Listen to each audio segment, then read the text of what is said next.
Today, I am very excited to introduce our speaker for Protecting Your Health, Vaccinations as We Age.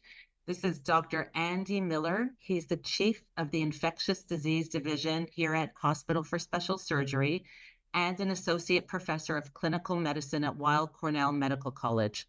Dr. Miller received his MD at Harvard Medical School, and he then trained in internal medicine at Columbia Presbyterian and in infectious diseases at NYU.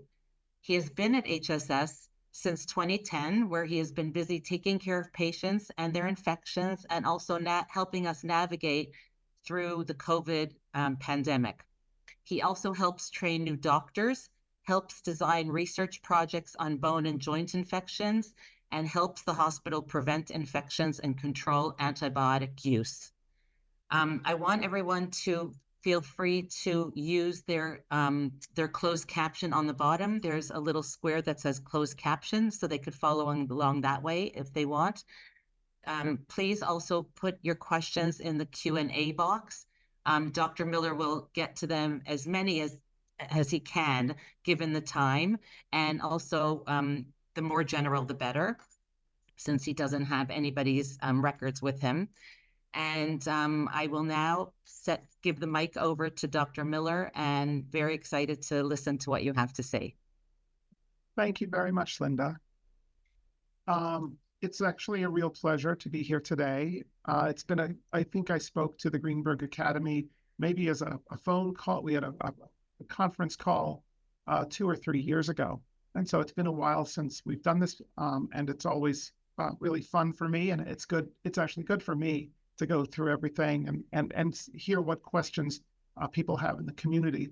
I think groups like this, like the Greenberg Academy, are amazing, actually. And in the last few years, I've learned more about them as a family member of somebody who joined a similar group in Long Island. And just last week on vacation, on a family vacation, I did chair yoga for the first time, chair exercises. And they're really good exercises. And now I want to keep on doing them because I thought it was really good and something good for me because I sit in this chair way too much. I'm going to go over a bunch of vaccines. There were about 17, or if you count them all, 20 questions that came to me. And so we'll use those questions to sort of go over the vaccines. But I know there will be more. I certainly hope so. And I don't want you to be shy coming up with questions, but you'll remember that I'm not your doctor. And so sometimes when there are specific questions like, should I get, it's pretty hard for me to give you a really good answer unless the answer is obvious. So I'll do my best. But as Linda said, general questions work a little bit better, but please don't be shy in asking the questions and we'll see where it takes us. It so happens that I was asked to give a very short talk 24 hours ago to the HSS doctors about what vaccines they should get and what vaccines the hospital staff should get. And we're humans, and we're of all different ages, from 18 to more than 80 years old. And so I put this slide together sort of to quickly go. These are doctors, so many of them are orthopedists, so they may not know too much about vaccines. And so this will also be sort of an outline of what we'll go over here. But you can see in the blue the basic vaccines that you've probably heard about, and we'll be going through. We won't be talking about hepatitis B too much, but we'll be going over the other vaccines: flu, COVID-19, the Tdap shot for tetanus, diphtheria, and pertussis. We'll do that at the end, and that's actually an important one for this age group. We'll go over that at the end. Shingles, RSV, and the pneumonia shot for pneumococcal. And I'm going to make it, am I correct in assuming that almost everyone on this call is over the age of 65? Yes, so that helps, so that we have, or at least we're talking, everybody's got a different story in terms of your age, in terms of your medical history, but at least everybody's over 65, so we can sort of put that, we'll talk about aging adults. This is a list of all the questions, but I will absolutely go through them in a bigger font. I just wanted to list them in the first slide. I thought that the question that stopped me in my tracks, somebody said, please explain how vaccines work. And of course, there are college courses and on it, and people who spend their careers trying to figure this out. So how do you explain that in just a nutshell? And so I was thinking of everybody kind of knows. I think you all have a general idea, but I was trying to think what's a good analogy for it that would make it easy for somebody who didn't know anything about vaccines. Well, vaccines are people get diseases from microbes. And so a vaccine is a way to prevent that microbe from causing disease by teaching the body something about how that microbe is or how it works. I came up with an analogy. Right here is a picture, and it's a picturing Jesse James, and it says wanted, dead or alive. So the question is this a criminal? And the answer is no. It's actually, this sign here is a sign. And it's a sign that has a picture of a criminal, and it has words that give it context. So we know that it's a criminal and not your grandfather or a school picture. And it gives a name in addition to the photo. And so in a way, it's a kind of a vaccine in that it gives us information, our brains in this case, not our bodies, gives us information to prevent further crime and to make us safer. Now, if we see this guy walking down the street, we'll say, oh boy, there he is. And we won't think, oh, that's my college classmate, or that's a wedding, somebody who came to my wedding, because we saw the words that created the context. So vaccines are a little bit like that. They're a representation of the microbe, often with other chemicals added to make the body know that this is a threat, this thing, so that later when the microbe shows up, just like Jesse James showing up, we know, uh-oh, problems. So it turns out there are a lot of ways to do that. This is just a very basic text here that says that the pathogens interact with the immune system, our body's immune system, which is a complicated bunch of different pathways. And when the pathogens hit the immune system, it can cause illness. So we're giving the immune system some tips before the pathogen ever gets there, for the most part, to prevent the illness from happening. So how do you do that? Well, the very first vaccines ever could be a similar virus. For instance, the vaccinia virus that was given to people to prevent smallpox, right? So it was a similar virus. You'd give it, it would cause a mild disease in the healthy person, just mild, but then they would never get smallpox. Another early vaccine, and we're still using this for various things, is to take the pathogen, the real thing that really causes disease, grow it up in a lab and kill it. And so you give those corpses of the bacteria to people, and the body learns, even though it doesn't cause illness, the body learns what those molecules are. Or you can keep it alive, but change its genes a little bit so it's attenuated or weakened, and you can give that to people. And these are old-fashioned vaccines. Nowadays, most of the vaccines are much more sophisticated. And so rather than giving a whole pathogen, we're giving just a tiny molecule or a couple of molecules from that germ. But those are the molecules and the proteins that all your body needs is just to know about that molecule, and you can become immune to that pathogen. So and then we can talk about the COVID vaccine, which is the next level of complexity, which is why people got so nervous about it. But at the heart of it, we're really just teaching the immune system to recognize the germ before the germ ever gets to you. Here? Good. So this will come back again and again. This is a theme throughout the questions. Every time a new vaccine comes out, everybody wants to know, is it safe? And the studies report on outcomes. And almost all of these vaccines, yes, they will give you a sore arm. Some people, a lot of soreness and a lot of swelling. Some people, a big swollen lymph node, as your body is responding, your immune system is responding to these molecules. Sometimes a fever. That is common with all of the vaccines. And for people who want to get all 4 of their vaccines at once, it's even going to be likely that you get a fever and it's already sore arm, right? That makes sense. You're stimulating the body. There are some side effects.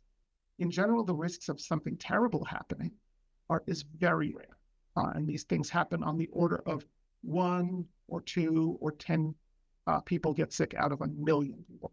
So the risks of severe things are, for the most part, very, very uncommon. None of the current vaccines are unsafe in that way. So we generally can give them to almost everyone. There are always going to be exceptions, and some of the questions were about those exceptions. So you need to be aware of them. You need to talk to your doctor about them. But for the most part, these things are fairly innocuous, other than the side effects I just talked about, which is a sore arm and a mild fever. No, that should be an ampersand. That should be a percent sign. No vaccine is 100% effective. So what are these vaccines doing? They are trying to make the immune system recognize Jesse James. But Jesse James is pretty sneaky and sometimes gets in anyway. So sometimes, instead of preventing the infection, some of the vaccines are very important in softening the blow of the infection. So you can still get the flu, or pneumonia, or COVID if you get the vaccine, but it may decrease the illness. So you never have to go to the emergency room, or you never have to go to the intensive care unit. And so even though people say, oh, I got the flu anyway, we think that it decreases the intensity of the infection. The general rule when you're worried about the vaccine risk is think about it this way. You're worried that the vaccine might make you sick. Compared to actually getting that disease, the vaccine risk is usually minuscule, right? So the disease is generally what kills people, and you're trying to prevent that with the vaccine. And that's, for the most part, holds true for all the vaccines we're going to talk about today. I promise there will be time. Write down your questions, put them in the chat box. I will do my absolute best to get to all of them. And if there are so many questions that I can't get to all of them, I will, hopefully I can get a list from the chat box, and we'll send out we'll distribute the answers for the ones that I don't get to. So here are the general questions that came to me, and then for specific diseases, I will go over those later. So somebody asked, if you've had Guillain-Barré syndrome before, are there vaccines that you shouldn't take? And you guys actually sent me to my computer, and I had to read up a little bit just to make sure I wouldn't answer this wrong. Guillain-Barré syndrome, for those of you who haven't heard of it, is pretty terrible. It's a disease, a neurological disease, where you become both weak, flaccid arms, flaccid legs. Sometimes you need to go on a respirator because your nerves in your spinal cord stop working. It's due to an autoimmune condition that often follows things like infections, like viral infections, like the flu, for instance, and sometimes has also been attributed to vaccines and to some other medicines and conditions. The wonderful thing about Guillain-Barré syndrome, if there's anything wonderful about it, is it's usually not permanent, that people get better. So as somebody was asking, if you've had Guillain-Barré syndrome before, should you not get vaccines? And so in general, the thinking is as follows. If there is a particular vaccine that was that may have caused the Guillain-Barré syndrome, absolutely stay away from that one. So if your doctor said, oh, you got Guillain-Barré syndrome because of the flu shot, probably smart not to get a flu shot. But for the most part, beyond that specific situation, it's more important to get vaccinated than ever, because most Guillain-Barré syndrome isn't caused by vaccines, it's caused by the infections themselves. And you may be at risk of a second episode of Guillain-Barré syndrome if you've had it before. And so getting the vaccines to prevent those infections is even more important than ever. So I don't have any specific vaccine. Instruct me if you think I'm wrong, that if you've had GBS before, you should not take. In fact, you should absolutely get the appropriate vaccines. The next question, is there anyone who should not get vaccines? If so, who and what vaccines? There's a subset of vaccines called live virus vaccines, or vaccines with living pathogens in them. And usually those living viruses are attenuated or weakened. But there's always been concern about giving those to people who have severe immunocompromise. For instance, if you had a stem cell transplant, or if you're getting some powerful medicines that decrease your immune system, there are certain vaccines where we would say no. None of the vaccines we're talking about today are living. None of those vaccines would cause that problem that I talked about. So there are I'm sure there are exceptions. That's a general question that's unanswerable. But I will say this, I can't think of, beyond what I just said, anybody who should not get vaccines as a rule. There are people who don't believe in them and they're not going to get them. but you should get vaccines. If you've ever had a severe allergy or severe reaction to a particular vaccine, maybe don't get it again. That's a reasonable choice. So that these, when there are specifics, you want to talk that over with your doctor. The third question here is a question about frequency, and that's a question: how often do you need to get vaccines? And the questioner was asking, why is COVID maybe a yearly vaccine? Why is the pneumococcal vaccine every 10 years, which actually it's not even that anymore? And that's simply because the vaccines are different. They work in different ways. The pathogens are different too. With the flu shot, flu is changing every year. There are different strains, and we haven't figured out how to give a good flu shot that covers all of the strains. And so we need to give a flu shot every year just simply to keep on tracking the evolution and the changes in the virus. For COVID, the vaccine doesn't last that long. It doesn't seem to protect you for too long, and the COVID viruses change. And so that one we're giving frequently. Some of the other ones like RSV and shingles and the pneumococcal vaccine, the vaccines are made in a way that produces a different kind of immunity that lasts for much longer. And maybe the viruses aren't changing, the pathogens aren't changing so much, so they're not evolving quickly. And so it really depends on, each of these diseases is distinct. One of the things you do as when you're training to be an infectious disease, you need to learn, just like you're learning about people or you're learning about books and when you're reading novels, etc. You learn stories about each of these diseases. Also, each one is quite distinct from the next. This next one is, have I noticed any effect of cognitive decline and memory issues for vaccinated and unvaccinated? And the answer is no. When in the 24 or 48 hours after a vaccine, if you have a fever and a lot of pain, you may have some cognitive, you may feel horrible. Sometimes that happens. And so I can see how people would be concerned about it. But if there's concern about memory issues from vaccines, I'd say I have not heard about them at all. I'm not worried about them at all. I would worry more about the cognitive issues following the severe illness from the diseases themselves, not from the vaccines that prevent those diseases. Same theme, you'll hear it about a bunch of times today. And then there were a bunch of questions about co-administration of vaccines. So somebody wanted to get their COVID shot, their flu shot, their shingles shot, and their RSV shot on the same day. This is somebody who's probably very good at shopping once a month. They're organized, they got it all together, and they're going to go to CVS and they're going to get all of their shots together. And I would say that is a challenge. I think that it is safe, and I know that it's permissible, but it's going to hurt. And it's going to very possibly cause swollen lymph nodes and a fever. And we don't have, I'll say this, we know it's safe and we think that it's probably effective. If you live on a sailboat, whoever put this question in, and you only come to shore once every 6 months, then this is probably a good idea, because otherwise you're not going to get your shots. But if you have an opportunity to spread out a little bit, that's probably smart, and it may let each of the vaccines work a little bit better. We do know that taking a COVID shot and a flu shot at the same time is fine, and that's probably a good idea just to get them out of the way. That's absolutely fine if you want to do that. If you don't want to do that and you want to spread them out and get your COVID shot on a different day than the flu shot, that's also absolutely fine. And then the next question is, well, how many days between? And the answer is, nobody cares. Go for it. Just get them both. The main recommendation is that you get your COVID shot this year. And I think that's everybody on this call, unless you have an allergy or some severe reaction to it. Everybody should get the COVID shot, and everybody should get the flu vaccine. And the answer, the question might be, when is the best time to do it? And I would say starting now. We're in the season the flu season is open. It started. You don't have to rush because it's not a whole lot of flu right now.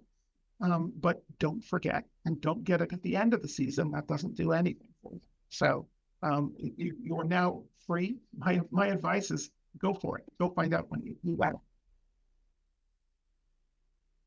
So the COVID vaccine was new. It was a new kind of Jesse James wanted poster. We're talking specifically about the RNA vaccines. When they were developed, it was in the middle of a global pandemic. We had a lot of politics, right? Oh, should we open up the schools? Should we go back to work? Should we wear masks in the supermarket? And we had just come out of this terrible time when hospitals had been overloaded, and it was very terrifying. And so it got very politicized. RNA vaccines are actually not new. It was the first time they'd really been used on a population level in humans, but the technology has been around for many years. And I don't know how to extend my Jesse James analogy to the RNA vaccines, but basically, instead of putting a whole germ, dead or attenuated germ inside your body in the injection, or even taking a single molecule of a germ like COVID and putting it into your body, here they gave RNA, or the coding block of a particular protein called the spike protein. So it was like one level above anything that has been that I've talked about yet. It gives the instructions to make the spike protein with some modifications so that the body quickly learns. Your muscle, when they put it in your arm, it makes the spike protein, not the whole germ, just a tiny little sliver of it. And that spike protein then is recognized by the body and holy cow, what's this stuff? Makes antibodies against it, and those antibodies protect you from getting sick. It's actually not more complicated than that, and people seem to take it to extremes about how I've heard everything. The government is trying to control you. It's got microchips in it. No, it's not. There's no microchip in it. It's a little strand of RNA that induces an immune response to the spike protein. And the amazing thing about this vaccine is that it works. It really works. Its issues are that it doesn't work forever. And it doesn't work against new strains that are coming out nearly as well as it did against it. So we've got a new vaccine for COVID that's coming out now. In my opinion, if there are questions, there may be exceptions why there's an asterisk, which is why there's an asterisk here. But yes, you should get it. You should get it if you've had previous vaccines. You should have it if you've had previous boosters. You should have it if you haven't had any of the COVID vaccines. Absolutely. You should get the vaccine. And yes, you can get it with a flu shot, as I discussed. So that is a clear recommendation for me. Obviously, you can talk to your doctor if there are exceptional situations. Questions about the COVID vaccine that also came out. Somebody asked about the autonomic system. Well, COVID infection itself can do a whole lot of things. Obviously, you've heard about people who cough, and you have pneumonia, and you have a sore throat, and you have a stuffy nose, and you have a fever. It's like the typical COVID illness. But COVID can also do other things, and we've heard about long COVID, which seems to be a disease, or at least a set of diseases, where people get dysregulated. They just don't feel good, and they're sick for sometimes for weeks or months after the illness. And I am not going to say that I'm an expert in it, because I'm not. I work at HSS, which is an orthopedic hospital. But what we know about long COVID is that some people have autonomic dysregulation, dizziness when they stand up, strange neurological symptoms. And is it a direct infection from COVID? Is it some kind of immune dysregulation that causes it? We don't know. But I can tell you what, it happens in people who get sick with COVID, not in people who are vaccinated and never get sick with COVID. So again, a message, if you're worried about that, and you're writing a question about this, get your vaccine. Somebody asks, she says, 89 with an autoimmune condition. Do I get the summer COVID shot and then the fall shot? Well, at this point, you should get the fall shot, the one that is now available and new. I don't know any word the question, but I think that you should space out those two shots. If you did get your summer shot, when you asked that question, space them out by about 90 days. And you can get both of them. If you didn't get the summer shot, then just go with the new one that you could get. I have received all my preventive shots, good. And then what is the appropriate time between the two? As I said, 90 days. Next question. Again, 90 days. That was quick. And then the last one, a physician in this group said, and my medical journals emphasize the flu shot, but are not enthusiastic about the new RNA vaccinations. Could you explain for me? Thank you. And this is from a doctor. And I cannot explain further. I am enthusiastic about the flu shot, as are your medical journals. And I am enthusiastic about RNA vaccinations, which I believe are working well and seem to be preventing illness. Are these RNA vaccines the way we're going to be doing it in 10, 20 years? Are we going to figure out a way to prevent COVID with a single shot that lasts 20 years? We don't know yet. But for now, this is the best we've got, and it seems to be quite effective. So go for it. Get them both. We move on to influenza. I'll speed up a little bit. So influenza, every year, the vaccine changes a little bit. The COVID pandemic actually seems to have knocked out an entire strain of flu that used to cause problems and seems to be extinct because everybody locked down and that flu strain just disappeared. It's very interesting. So it's changed to get rid of that flu strain, for example. Influenza is still a nasty infection. Nobody wants to get it. We're not talking about bird flu, which you may read about in the newspapers. That's not a problem right now. Obviously, it may become a problem someday, but the vaccine does not cover bird flu. And right now, a bird flu vaccine is not available for humans in the general population. Should you get the flu vaccine? Yes. And if you're greater than 65 years, you should be talking to your doctor about whether you should get the regular flu shot, which you've always gotten, or the newer ones that are designed to be more effective in people 65 years or older. And these are a high dose vaccine, which actually it's like getting 4 flu shots instead of 1, or something called adjuvanted. They're added medicines or added chemicals in it that make it even more stimulatory to the immune system. Both of these vaccines seem to work better in older people. So they're more effective as far as we know. And they definitely cause more side effects, right? More fever and more arm pain. Not anything worse than that, but it causes that. So should you get it? Well, if you go to your doctor, here's my advice. If you go to your doctor and the doctor offers that or the normal shot, get that. Get the more effective one. I believe that. But be aware that it's going to cause more harm. If you're somebody who gets terrible pain just from a flu shot anyway, and you really want to avoid it, is it acceptable to get the standard shot? Yes. And then the most important thing is if the doctor says, well, I have the standard shot, but I don't have the high dose shot. What should you do? You should get the standard shot. That's what the CDC says again and again. People who need a flu shot should get any flu shot available rather than waiting 2 months to get the high dose shot because the clinic is out of stock. So the most important thing on this slide is, yes, get the flu shot. Don't worry too much about which type you get if the higher dose ones are not. The questions that I got about the flu, somebody said, I'm turning 65 in September. Is it really important or necessary to get the high dose vaccine? So the answer is, look, yeah, right? It works better, but it's going to cause a fever, and more likely that it's going to cause a little fever for a day or two. More likely it's going to cause more arm pain. So it's up to you, but it's wise because it seems to work better, right? And what's the best time to get the flu vaccine? The answer is in the beginning rather than the very end of flu season. So don't wait till November or December. Get it when you can, in the first half or the first third of the flu season, so it can at least have the opportunity to work. You don't want to get a vaccine after the risk period is over. And the COVID vaccine, likewise, I would just go ahead and get it. Some people try to time it right before the wave comes, and we don't know when that wave is going to come. So is it an emergency this minute today that you need to call and get it? No, there's not a huge wave going on right now, but I wouldn't try to time it any more than you try to time the stock market.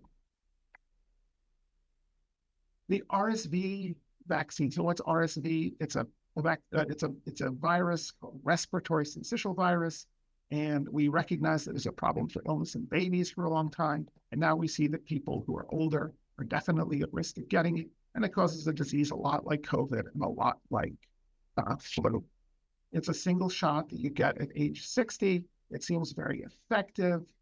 There was some concern that it could cause Guillain-Barré syndrome and other neurological issues, but as far as I have seen, it causes Guillain-Barré syndrome about 2 to 5 people per million people who get the vaccine seem to get that complication.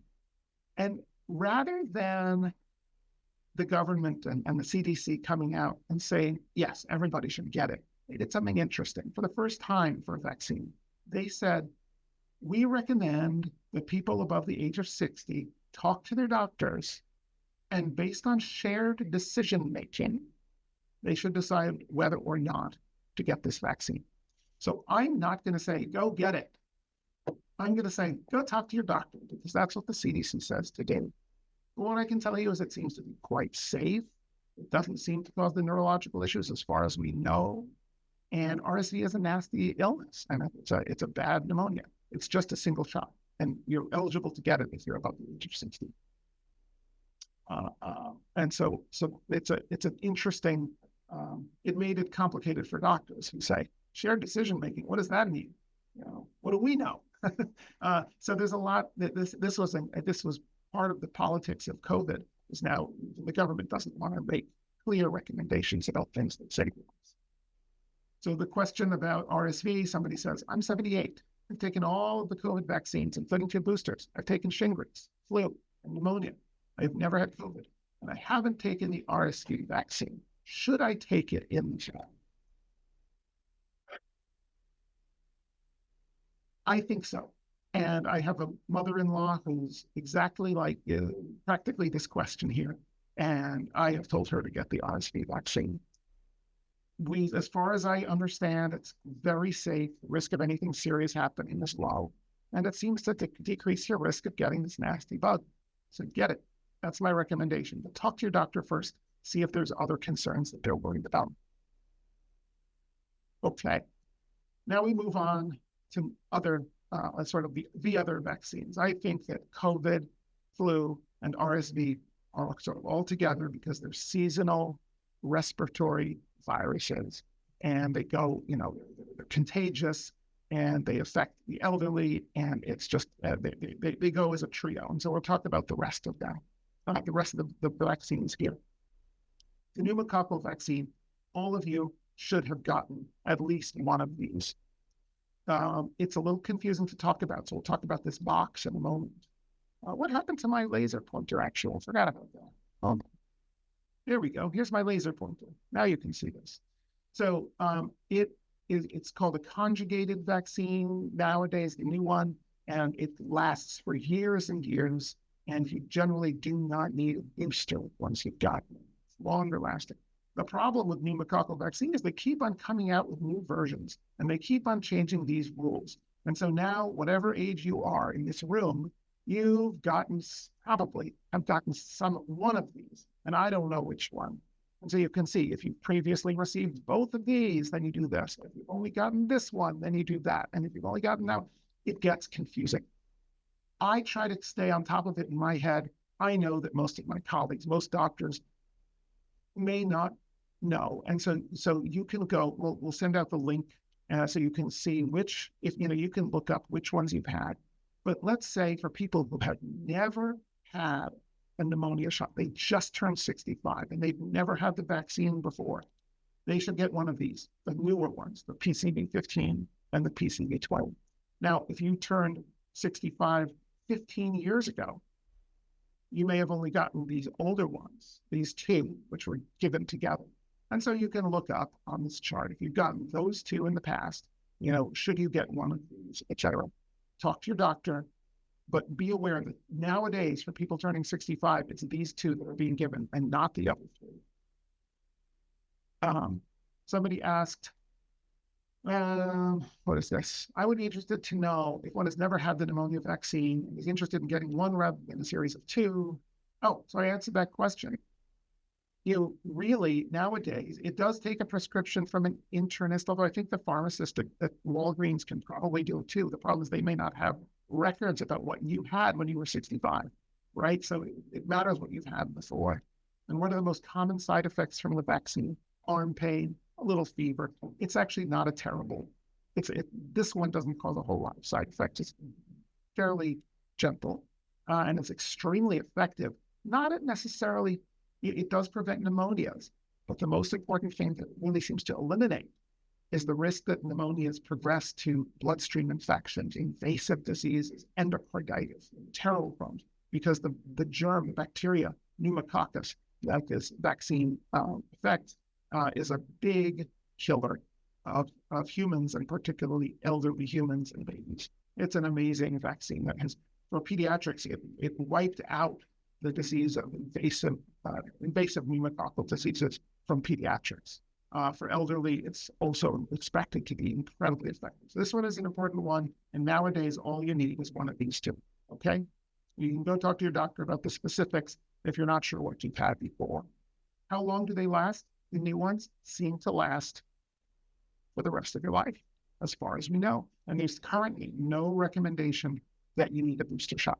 These once you've gotten these new ones that I've discussed, okay? Shingles.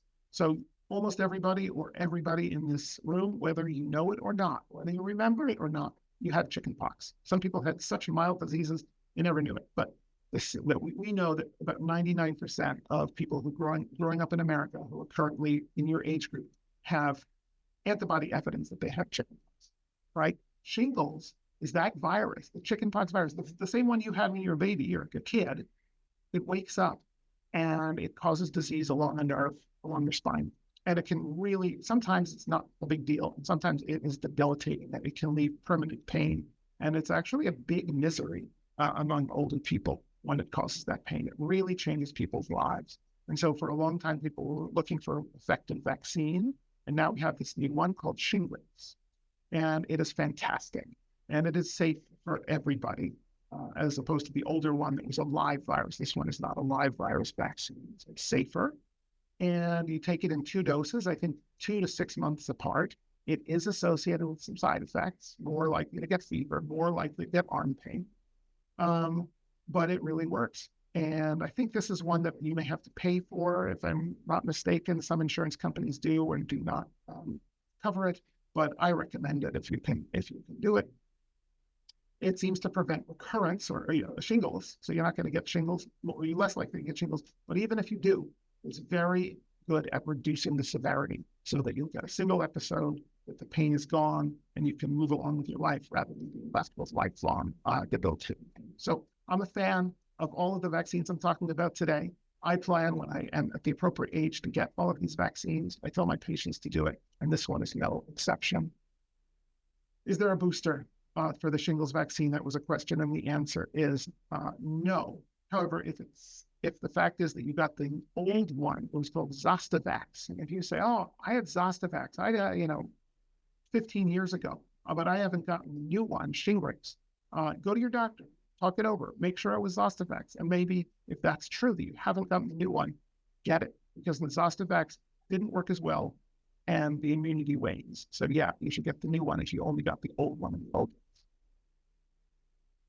Getting to the end, so you start thinking of your questions. I can't see the chat box yet, so start putting in the questions if you've got questions. I want to talk a little bit about one that we don't talk about enough with older people, and that's tetanus. So the tetanus vaccines are either in this country, for whatever reason, there is no tetanus on its own. So it's either tetanus, diphtheria, and pertussis, or tetanus and diphtheria. Very safe vaccines, sometimes cause some arm pain, sometimes cause a fever, nothing worse than that. Everybody should be getting one every 10 years. Tetanus is very rare because this is actually one of the most effective vaccines ever created. Tetanus used to kill people, before vaccines. It was a big problem in healthy people who would get injuries or bites, and then they would get tetanus and they'd die. And we don't see that a whole lot at all. But many of you, so I want you to get one of these 2 vaccines every 10 years. And the other thing is that many of you may be around newborns, whether you've got grandchildren or you're taking care of infants. And so the recommendation for pregnant people is that they should get the Tdap, the tetanus, diphtheria, and pertussis vaccine to prevent pertussis in babies and neonates. It's really hard to diagnose, and it can kill babies. And so we want to create a cocoon of immunity so that nobody walks into the room coughing pertussis on the babies. And so the recommendation is not only for pregnant people to get this vaccine while they're pregnant, in the third trimester before they give birth, but to give the grandparents the same vaccine. Or if you're taking care of babies, or if you have a lot of exposure to newborns. So if you happen to have children who are having babies, talk to your doctor, talk to your kids, and get this vaccine. I always think that's important, and I think that it's not recognized. We read about it in textbooks and the journals, but it hasn't made it out into the community. So I'm telling you, and you can tell your friends who are expecting grandchildren. Well, finally, the last questions I got were, are there vaccines for West Nile virus? And no, there are not for humans at this time. For horses and dogs, I think, yes, but we're not getting those out right now.